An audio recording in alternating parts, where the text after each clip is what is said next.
Unspoken Grease-Jar Rules. Every 1950s mother knew before every pan needed a product: strongest. The jar sat beside the stove, and every woman in the house knew not to touch it unless she knew what it was for. In a small American kitchen in 1956, after breakfast, the bacon smell did not vanish when the plates were cleared. It stayed in the cast-iron skillet, in the warm air above the enamel stove, in the spoon resting on the saucer, and in that cloudy little jar near the back burner. Sometimes it was a coffee can with the label peeled halfway off. Sometimes it was a ceramic crock with a lid. Sometimes it was just an old tin that had outlived its first purpose. But it had a rule around it. Children did not play with it. Guests did not mistake it for trash. And a mother knew, almost without thinking, whether the grease in that pan should be saved, strained, wiped, cooled, or thrown away. Today, that same routine has been split apart. One piece became cooking spray. One became non-stick cookware. One became paper towels. One became degreasing cleaner. One became a drain warning. One became a replacement pan. And somewhere between the stove and the sink, a small household intelligence disappeared. These are 10 unspoken grease-jar rules every 1950s mother knew before every pan needed a product. They were ordinary. They were not perfect. Storage mattered. Freshness mattered. Nobody should pretend every old habit was automatically safe or better. But many of these rules fed families with less waste, protected pans, kept grease out of pipes, and made simple food taste like someone had paid attention. The past was not easier. But some of its habits were clearer. Before number 10, subscribe. This is exactly what this channel is here to remember. Not fantasy, not perfection, but the practical knowledge modern life quietly priced up. Number 10. The coffee can grease jar. It was not pretty, but everybody knew what it was. The grease jar usually did not look like something from a magazine kitchen. It might have been an empty coffee can, a small glass jar, or a chipped crock sitting close enough to the stove to be useful, but far enough back that nobody knocked it over.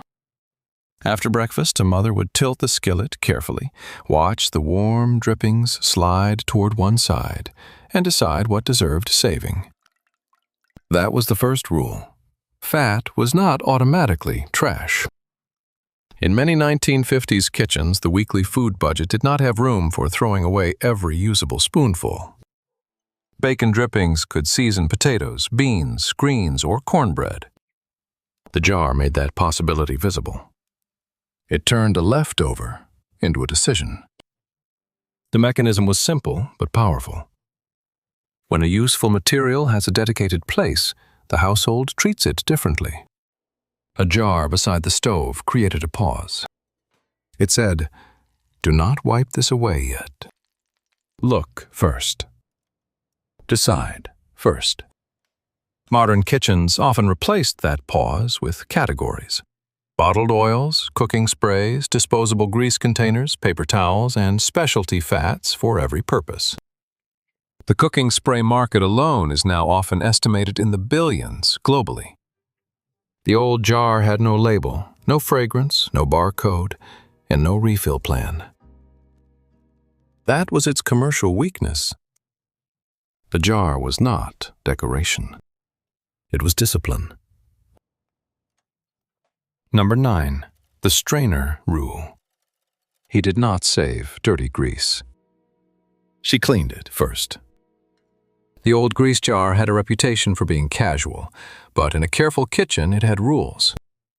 A mother did not simply dump everything from the pan into the container. Burnt crumbs, flour bits, egg scraps, black specks from sausage, and breading from last night's pork chops did not belong in tomorrow's cornbread. So she strained it. Sometimes it was a little wire strainer. sometimes cheesecloth. Sometimes a folded piece of clean cloth held over the mouth of the jar while the fat was still warm enough to move. The point was not romance. It was separation. Food particles can carry moisture, scorch, and speed unpleasant flavors. The cleaner the fat, the more useful it stayed. That did not make reused grease magic. It still had to be stored carefully, watched for smell, and discarded when it was no longer fresh. But the old method understood something modern packaging often hides. Quality begins before the product is put away. Today, that same idea comes back as filtered oils, specialty cooking fats, premium bottled drippings, disposable strainers, and neat little containers designed to make grease look less like a kitchen judgment and more like an accessory. But the principle is older than the packaging. The old trick was not saving grease. It was knowing which grease deserved saving. Number 8. The cornbread spoon. One spoonful could change the whole pan.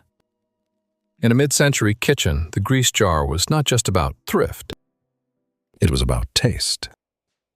A mother making cornbread might pull a skillet from the stove, place a small spoonful of bacon drippings into the hot iron, and let it melt before the batter touched the pan. The sound was small but unforgettable. A soft hiss, a shimmer, then a smell of breakfast returning in a new form. That spoonful did several jobs at once. It helped keep food from sticking. It encouraged browning. It carried flavor into beans, greens, potatoes, or cornmeal without opening another bottle. Fat carries many flavor compounds and helps heat move across the surface of food. That is why a little could matter more than it looked like it should. The old rule was portion control by habit, not a measuring app, not a branded serving. A spoon, a pan. A woman who knew when enough was enough. Modern industry did not ignore that desire. It multiplied it. Butter-flavored sprays, olive oil sprays, high-heat sprays, baking sprays, seasoning blends, bottles that promise a taste of care without asking for the memory behind it. Ham cooking spray would arrive in 1959, and the idea of a thin, convenient film would become its own product category. But before the spray can, there was a spoon. The modern aisle did not invent flavor. It bottled the suggestion of it. Number 7. The cast iron wipe. The skillet remembered what you did to it. In many 1950s kitchens, a cast iron skillet was not treated as disposable cookware. It was a working object, sometimes older than the marriage, sometimes passed from one kitchen to another with more authority than the recipe card. After washing and drying, a mother might rub the surface with the thinnest film of fat, just enough to darken the iron and protect it before it went back on the stove or into the cabinet. This was not superstition. It was material knowledge. Cast iron needs dryness, heat, and a maintained surface. Thin layers of oil, when heated properly over time, can bond to the iron in a process often described as polymerization. That seasoned layer helps reduce sticking and protects the pan from moisture. The point was not to drown the skillet in grease. The point was to maintain a tool. Modern cookware promised to remove that work. Non-stick pans offered a surface already built in. Ceramic coatings promised easy release. Replacement became simpler than maintenance. By 2024, Grandview Research estimated the U.S. non-stick cookware market at about $4.46 billion. That number says something. Not that modern pans are useless. Many are convenient. Many solved real problems for busy households. But the older kitchen asked a different question. How do you keep the thing you already own working? The old pan asked for maintenance. the new pan asks for replacement. And this is where the grease jar stops being a quaint object and starts looking like a system. It held flavor, but also judgment. It supported thrift, but also maintenance. It sat between cooking and cleaning, between saving and discarding, between the pan and the sink. The modern aisle did not appear because the old habit failed. It appeared because the old habit could not be sold twice. Number 5 is where the old routine stops looking quaint. Number 6. The cooling pause. The most important part happened before the sink. After the eggs were lifted out and the plates were moving toward the table, the skillet did not go straight under hot water. It sat there, maybe on the back burner, maybe on a folded towel, maybe tilted slightly so the grease gathered in one dark, shining pool. That waiting was not laziness. It was the rule. A mother knew that hot grease looked harmless because it moved like liquid. But once it traveled into a cooler pipe, it could thicken, cling, and harden. Modern public works departments still warn households about fats, oils, and grease for the same reason. What slides away warm can become trouble later. So the old kitchen paused. Let it cool. Pour the usable part into the jar. Scrape the rest into the trash. Wipe the pan before washing. Only then did the sink get involved. Modern life often removed that pause. The pan goes under running water. The garbage disposal hums. The spray cleaner comes out. Later, the household meets drain gel, disposal freshener, plumber visits, or a municipal warning flyer that sounds suspiciously like something a grandmother already said in 1956. The old method was not glamorous. It did not foam blue. It did not promise lemon freshness. It simply stopped the mess before it became invisible. The pause was the product. Number 5. The no grease in the sink rule. This is where the old routine stops looking quaint. Picture a grandmother at the sink, one hand reaching forward before a child can pour the pan out. Not angry. Just fast.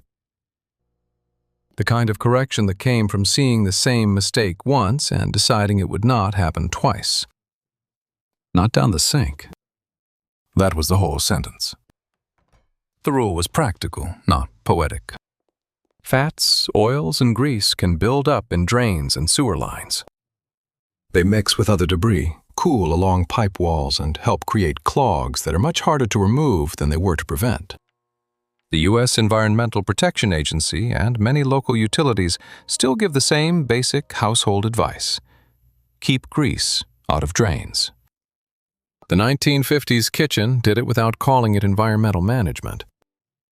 A can, a jar, a spoon, and a little delay were enough. Modern replacement came from the other direction. Drain cleaners. Enzyme treatments. Disposal cleaning pods. Degreasing sprays. Paper towels by the roll. Products designed to deal with a problem after the rule has already been broken. That is the uncomfortable turn. The old habit prevented a recurring purchase. The modern fix often begins after the damage is hidden. The sink was not a mouth. That was the rule.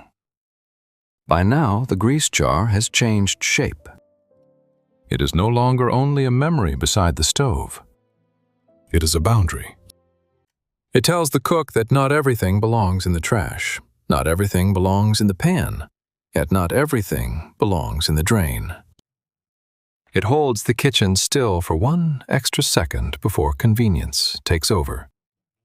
That second is where judgment lives. Modern business does not need old knowledge to be wrong. It only needs old knowledge to look slow. Once the pause disappears, the household needs more products to clean up what the pause used to prevent. Number 4. The shortening tin lesson. Long before cooking spray, fat had already become a brand. In a 1950s pantry, the grease jar might sit near a Crisco tin, a butter dish, a bottle of cooking oil, and maybe a small container of lard in a colder kitchen. A good cook did not treat them as the same thing. She knew which fat gave flavor, which one made biscuits tender, which one was better for frying, and which one should be used sparingly because it carried yesterday's taste with it. Crisco had been introduced in 1911 as a vegetable shortening, marketed to American households as modern, economical, and clean. By the time a 1950s mother was cooking supper, branded fat was already part of the kitchen language. But the older skill was not brand loyalty. It was judgment. Different fats behave differently. Some bring flavor. Some stay more neutral. Some help create flaky texture in baking. Some tolerate heat better than others. Some belong in a skillet, some in a pie crust, and some should not be reused at all once they smell tired or carry burnt bits. Modern shelves expanded that judgment into a maze. Vegetable oil, canola oil, avocado oil, olive oil, shortening, sprays, baking sprays, flavored sprays, high-heat labels, and specialty fats sold for situations an older cook handled by memory. More choice is not always bad. But more choice can also make an old rule look incomplete until a label explains it back to us. The product changed, but the kitchen still needed judgment. Number 3. The spray can promise. Number 3 is where convenience starts to look like a business model. Once, a pan got a rubbed spoonful. A mother dipped into the jar, touched the skillet with just enough fat, and used her eyes to decide whether the surface was ready. Too much would make the food heavy. Too little would stick. The measure was not printed. It was learned. Then came the promise of the spray.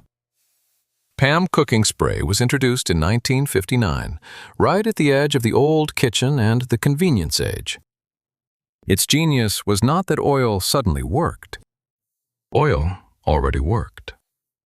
The genius was that a thin film became push-button simple. Mechanically, the idea made sense. A light coating of fat reduces sticking by creating a barrier between food and pan. The spray made that barrier fast, even, and repeatable. For busy cooks, that was a real convenience. But convenience has a way of multiplying. One spray became non-stick spray, baking spray, grilling spray, butter-flavored spray, olive oil spray, high-heat spray, and labels built around ease, calories, flavor, and control. Recent market summaries place the global cooking spray category in the multi-billion-dollar range, though estimates vary by firm. That is the hard turn. The old jar asked a woman to look. The new can asked her to buy again. A spoonful became a serving size, a label, and a repeat purchase. The old jar measured by habit. The new can measured by marketing. Number 2. The non-stick pan replacement. Then the habit moved from the hand into the surface of the pan. There was a moment when the old skillet and the new coated pan stood in the same kitchen. One was black, heavy, seasoned, and a little demanding. The other looked clean, modern, and almost effortless. It promised eggs that slid, pancakes that lifted, and supper cleanup without the old wiping, rubbing, and watching. That promise mattered. Women were busy. Kitchens were not museums. Anything that saves time had a real appeal. But something changed when the skill was built into the pan. Tefal was founded in 1956 after PTFE was bonded to cookware, helping bring the modern non-stick pan into ordinary kitchen imagination. PTFE, later widely associated with Teflon, offered a low-friction surface that reduced sticking. By 1960, PTFE was being accepted into food-related industrial use, and over time, coated cookware became one of the great promises of the modern kitchen: less sticking, less scrubbing, less trouble. The mechanism was real. Low-friction coatings can make cooking and cleanup easier. The safety debates around coatings, heat, damage, and materials are complex, and this is not a reason to panic or romanticize old cookware.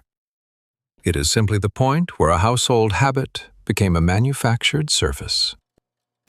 The old pan needed oil, heat, patience, and care. The new pan needed the right utensil, the right temperature, and eventually, for many households, a replacement. Grandview Research estimated the U.S. nonstick cookware market at about $4.46 billion in 2024. The skill became a coating. The coating became a category. The pan became easier, but the kitchen became less self-reliant. Number 1. The one-jar principle. Number 1 is not the jar. It is what the jar forced the kitchen to remember. It sat between the stove and the sink like a small household rule. Not beautiful. Not new. Not branded. Just present. A cloudy jar, a coffee can, a crock with a lid, holding one question every cook had to answer before moving on. Should this be reused, discarded, wiped away, or kept out of the drain? That was the lost principle. The grease jar made fat visible at the exact moment modern life wants waste to disappear. It interrupted the automatic motion from pan to sink, from mess to product, from problem to purchase. It made the cook pause long enough to judge. Is this clean enough to save? Is it carrying burnt bits? Should it cool first? Does it belong in the trash? Will it hurt the pipes if it goes down the drain? That pause connected everything. Crisco had already turned fat into a modern, branded pantry item in 1911. Tefal helped turn pan maintenance into a coated surface in 1956. PAM turned a thin oil film into a push-button spray in 1959. Dawn arrived in 1973 and helped shape the modern language of grease-cutting dish soap. None of these products were useless. Many solved real problems. Many made work easier. But together, they show the larger pattern. One visible habit became many separate products: cooking spray, non-stick cookware, degreasing liquid, paper towels, disposal cleaners, drain treatments, specialty oils, and replacement pans.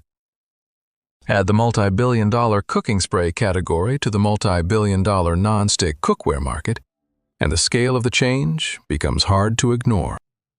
The old kitchen did not have fewer problems. It had fewer ways to hide them. The jar made grease wait in public. Modern convenience made it vanish in private, then sold the household tools to deal with the consequences later. It sold speed where the old habit used delay. It sold surfaces where the old habit used maintenance. It sold cleanup where the old habit used prevention. The past was harder, and women carried too much of that work without enough credit. But that does not erase the intelligence inside the routine. A mother in a 1950s kitchen did not need a market report to know that grease had to be seen before it could be handled wisely. The jar did not save grease. It saved judgment.